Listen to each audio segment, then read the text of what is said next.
Do you often find yourself saying yes to things in your business that you know you should probably say no to? So things like saying yes to clients who want to call you in the middle of the night or want to call you over the weekend or call you outside of their coaching hours, and you know that in your contract or in that agreement you've already said that all calls will only be during that hour, but you're accepting coaching calls or random calls from your clients outside of those hours?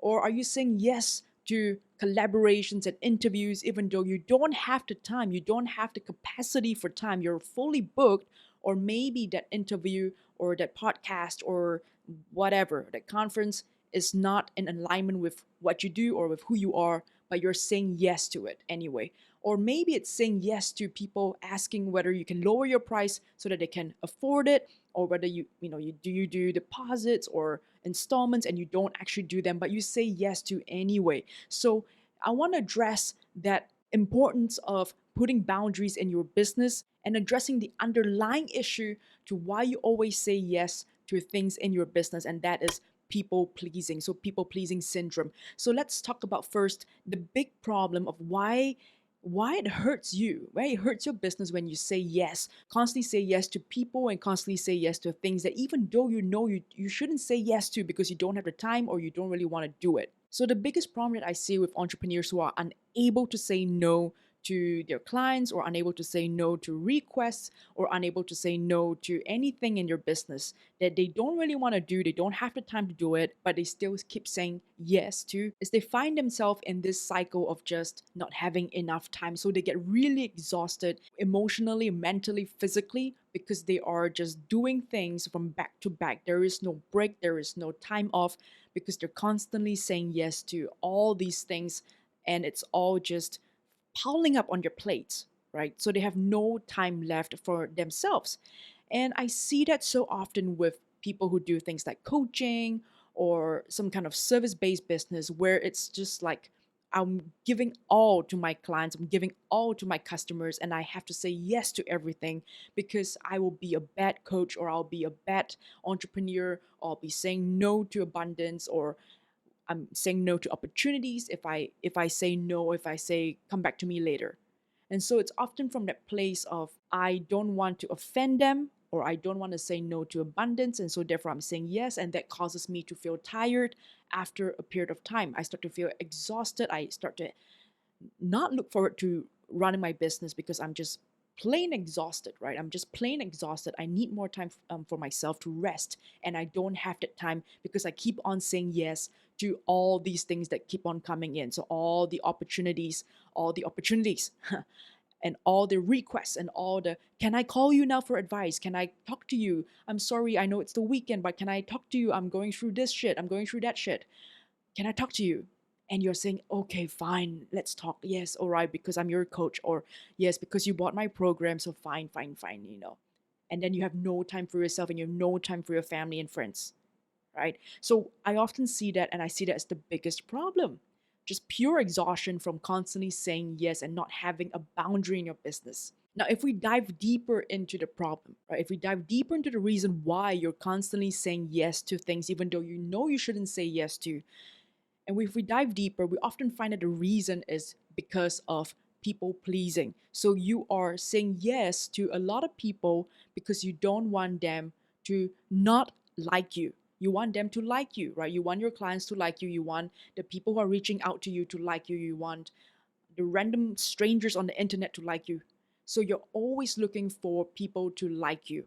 So people pleasing, trying to get more people to like you. And I understand that. I mean, I've been through that many times in my life where I'm constantly seeking the validation and approval of people. When someone tells me they don't like me, they don't like my style, they don't like the way I talk, they don't like the way I do things, it affects me because I'm only human and you are only human. And so I totally understand the need to be liked, to feel like you're being liked by people, right? I mean, this is part of anthropology as well. We all have been tuned to be liked by society, right? Back in the days when we were, in the prehistoric days when we were part of a tribe, we need to work as a tribe in order to stay safe, to fend off against enemies, to fend off against wild animals. And when you are not liked by your tribe, you are casted away from the tribe and you are off by yourself, and that is uncomfortable because that is dangerous. When you're by yourself in the wilderness, you might be eaten by a lion, right? You might be hurt by an enemy. So that thinking has been passed on from generations to generations to generations. Even now in this modern world, we still have that lingering on in us, in our DNA, where we feel the need to be liked by our people, our tribe. And so it is absolutely 100% normal, but at the same time, it is also something that we can work on so that we can work through the need of being liked. The very first thing I need you to understand is that it is impossible to get everyone in this world to like you, right? So if you're coming from a point of, I just want people to like me, I just want people to like me, I want my clients to like me, I want to have friends, I want to have a good network, I want all these people to like me.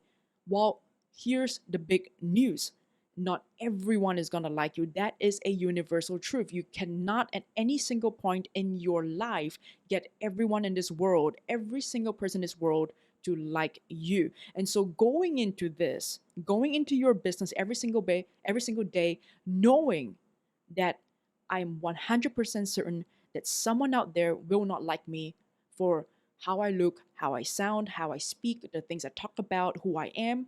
And that is okay. I don't need everyone to like me. I don't need them to like me. The fact that you're putting yourself out there, it means that there are definitely people who will not like you.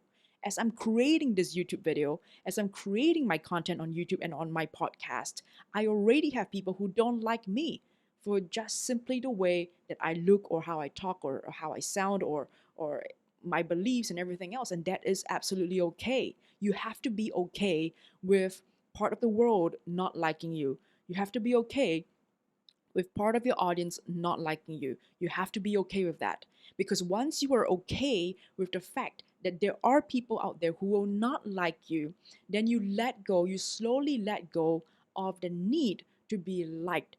You slowly let go of the need to please the people out there, to please your clients, to please the people who are requesting interviews and collaborations with you, even though you don't have the time for it. And people pleasing comes across very often, even in the things that we do in terms of our marketing as well. So, for example, creating videos, right? Creating content, whether that's podcast or video content or written content or social media content. A lot of entrepreneurs are afraid to put themselves out there, or they overthink it, right? So they try to create the most perfect content out there because they're afraid that people will judge them. Because if people judge them, then they may not like them.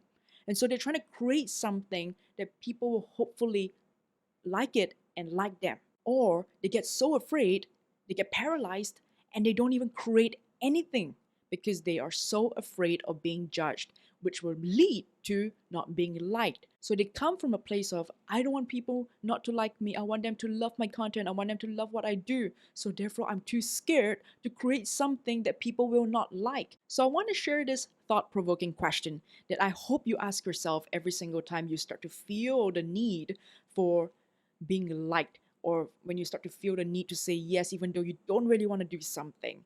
And that question is, how many people in the world do I need to like me before I start to think that it's okay, before I'm happy, before I'm comfortable?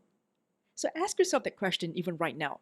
How many people right now do you need in your life to like you in order for you to feel awesome and great? Is it 100 people? Do you need 100 people to like you? Do you need 1,000 people to like you? Do you need 10,000 people to like you? Or percentage? Do you need 70% of the world to like you? Do you need 90% of the world to like you? I mean, even as I'm asking this question, it sounds stupid, right? Is it even possible to quantify the number of people that we want in our lives to like us?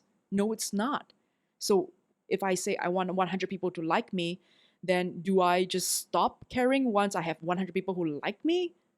It's ridiculous when you think about that. Or if you say I'm okay with 70%, so once I have 70% of someone liking me, do I say, okay, now it's fine. You don't have to like me anymore. It's okay, right? So if we think about that, we start to realize internally that actually we don't need anyone to like us. We don't need anyone's validation and approval to feel good about ourselves and feel good about our business and feel good about our content and feel good about saying no to things that we know we should say no to. When we start to work away and chip away the need for people pleasing and the need to say yes to things and the need to always be the yes person, okay, I'm here for you, or the need to be nice and kind and good, and I'm doing all those in air quotes if you're tuning in on the podcast. When you start to chip away that and you start to say it's okay to have boundaries in my business, to say no to things when I cannot afford to say yes, then that's when you start to live your best life. And that's when you start to build your best business, a business that actually fulfills you, a business that gives you time to spend time with your family and your friends and your loved ones. So let me know in the comments below. Do you struggle with people pleasing? Do you struggle with putting boundaries in your business? Where are you currently struggling to put boundaries in your business? Identify those places where you lack right now when it comes to building boundaries in your business and let me know below. Now, if it's your first time here and you like the video, do consider hitting the like button, the subscribe button, and also the bell notification button so that you get notified the next time I release a new video. So I appreciate you guys and I will see you very soon.